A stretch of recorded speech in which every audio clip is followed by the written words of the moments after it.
guys, we're back with another episode of What If. This one's going to cover a few different topics, including what if Mike Tyson didn't go to prison, what if he didn't match up with Don King, and a little bit on what if he stayed with Kevin Rooney. So, but most part is going to be what if he didn't go to prison. So, if you look at Mike Tyson's resume, he was undefeated up until the point he went to prison except for Buster Douglas.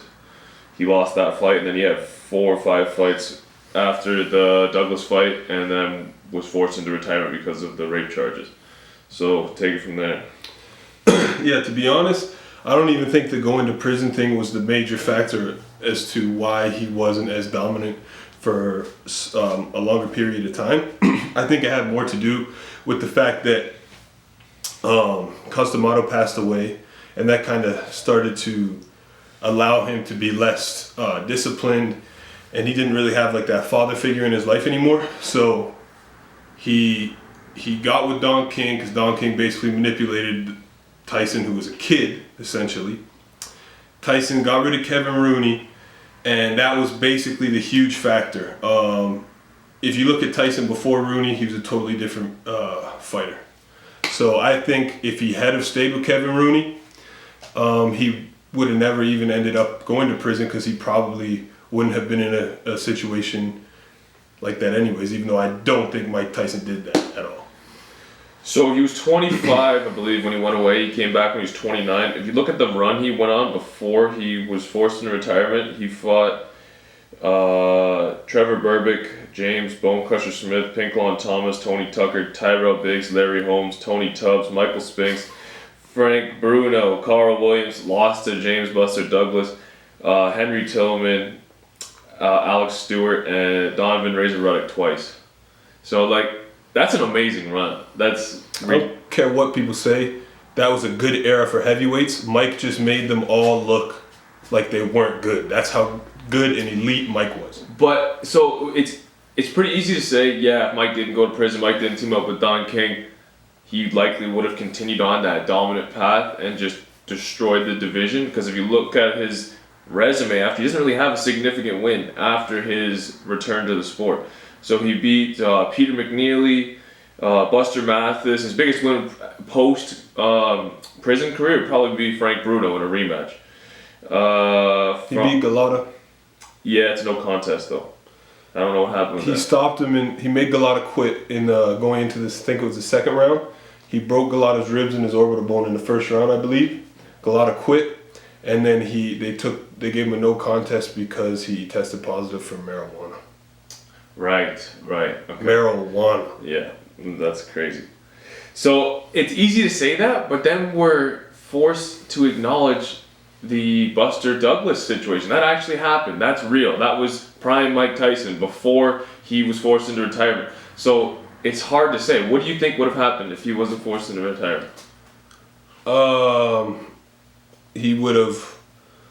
It's tough because I don't really think that was the big factor as to why his career changed. So we have Lennox Lewis and Evander Holyfield. And it was a huge factor, but I don't think it was the one that led. There was things leading up to that caused him, I think, to end up getting in trouble. So if he fought Evander, Lennox, and Riddick Bowe, let's say, in the time that he was forced out of the sport, that 4-year span, what do you think would happen in those fights? Like if he fought Lennox then? Yes. I think he would have probably stopped Lennox. That Lennox. So that Lennox was fighting. That was 95, 91. He went away, right? Yeah, 91. So I think it was 93 or 94, I believe, because he lost to Buster Douglas in '89, I think. His last fight was 1991 against 1991 6 month. Okay. Oh, then I don't even think was Lennox was probably like a. In 91, we have Lennox Lewis was fighting Tyrell Biggs, TKO. Of course, there's the advertisement. I can't see who else he was fighting. Yeah, that Lennox I think would have got stopped. Frank Bruno. By there. I don't know, man. It's not, that Lennox I think definitely would have got stopped. That's the pre-Emmanuel Stewart Lennox, right? Yeah, and So- that's the post Kevin Rooney Tyson. But I still think that Tyson would have stopped that Lennox. He beat Tony Tucker, UD, Donovan Razor Ruddock by knockout in '92. What do you think? I don't know. That's tough. Razor Ruddock's a similar style to Lennox, and he might have even been a better fighter at that point than Lennox was at that point. It was close. Lennox was not even close to the fighter he ended up being. In my opinion, I don't think Tyson ever beats Lennox Lewis. I don't think it would happen. I just think Lennox is a better fighter. He's got better skills. I don't think he beats him. So it's tough to say. That at that time, I'd have to go back and review the tape a little closer, but I still think that Lennox edges the decision, will beat him. I don't know about It's that. a hard fight. The Evander Holyfield fight is another one that would be interesting. In '91, I don't even think Holyfield was a heavyweight. I think he might. Let's see. I think that was like the first year he might have been a heavyweight. So Who did he fight? Cooper in his debut? George Foreman in 1991. Yeah. Buster Douglas 1990. Yeah, okay, so he was a heavyweight. Riddick Bowe in '93. So we're looking at the. I don't know. That was maybe when Holyfield looked like he was at his best he ever was.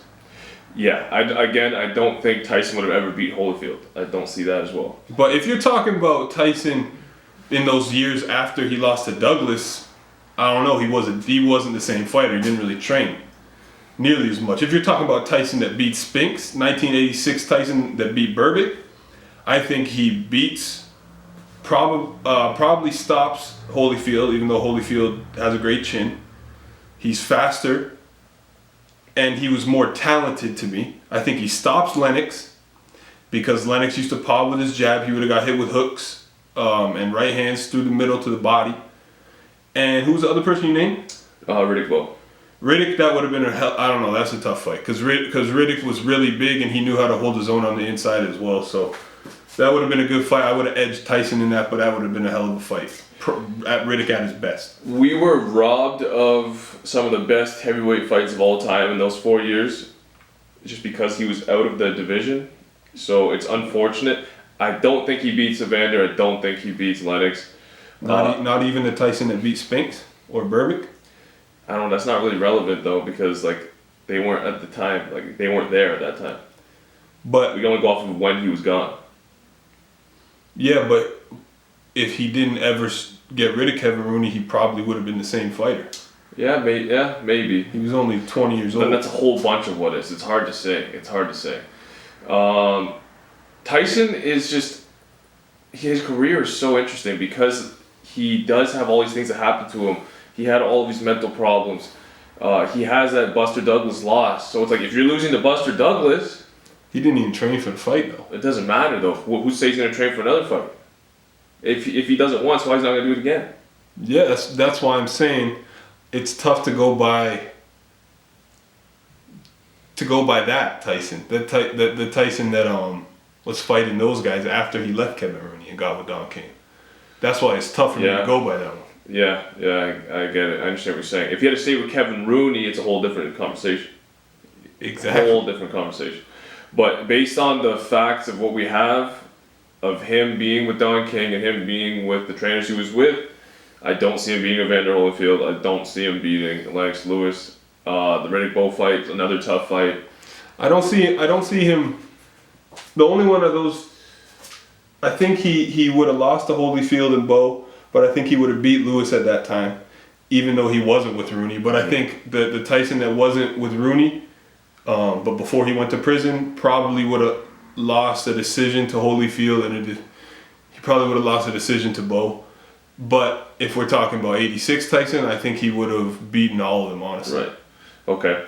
So let's say he wins 2 of the 3 of those fights, the Holyfield, Bowe, and Lennox fights. Let's just He wins 2 of them? Yeah. So okay, we'll say Riddick Bowe and Evander. Let's say he beats those 2. Okay. We could be looking at #1 heavyweight of all time if he wins those 2 fights, plus the resume he already has. Yeah, and he's already easily in the top 10. Yeah. So, yeah, you could definitely be looking at the best of all time. So it's very, very interesting. It's a shame that it happened because of all the variables that happened with this man's career. It's hard to say. There's so much that happened, and we don't exactly know what he would have done or what would have happened. But the 2 big takeaways from this, I think we have, if he stayed with Kevin Rooney in the late 80s until the 90s, he would be a better fighter than he was when he was in the early 90s. He likely wouldn't have ever lost to Buster Douglas. He may not have ever lost. Until he was older. And then the Holyfield and Lennox and Bo fights become way more interesting. I would give him a more legitimate chance to win those fights. And then, but if you look at this timeline that actually happened where he left them and then went away, I still don't think he would have beat them. Yeah. Okay, well, I know where you're coming from. Yeah. I know what you mean on that. It's just two totally different fighters to me when I'm thinking about Mike Tyson. It's fair. And he came out of jail and people saw his physique and were like, oh wow, he's like, look at him. He looks way more physically imposing. Well, he was more in his physical prime as a man at that point. He was 29 years old. That's his physical prime. But his mental prime was about 6-7 years before that. I think that Mike, honestly, when it comes to pure talent and athleticism and just boxing brain, he was up there with like just pure natural giftedness. The only two other dudes I could think of are Roy Jones and Ali. When it comes to like just naturally being able to just kind of do whatever you want when you're in that ring. Those three are kind of in a league of their own to me. There's two other guys I would add to that. Roberto Duran and Sugar Ray Robinson. Yeah, you could throw those in. I was mostly just thinking of like just the pure raw athletic ability to box. Yeah. You know? Yeah. But it's a shame. At the end of the day, he's still an all-time great. That's why we always hear the what if Muhammad Ali and Mike Tyson had fought in the prime situation, and it's pretty 50-50. I could understand points for both guys. I really could. Yeah. So it's just too bad that it happened. But the thing is, he had a chance to come back, and he could have taken over the division. He didn't. So that's on Mike. Yeah. Anything else you want to add? I just want to say that Mike Tyson, honestly, he might be the most beloved athlete next to Muhammad Ali ever. And I think a lot of that has to do with the fact that everyone can relate to him in a way, because everyone's been down on their luck at some point in some fashion, mentally, physically, financially, and you could just relate. You could always relate to somebody who's down on their luck, changed their life around, got back up on the horse and started going again. And that's why we love Mike Tyson. All right, guys, that's it for today. Stay tuned for the next What If. Thank you. We're out. Easy.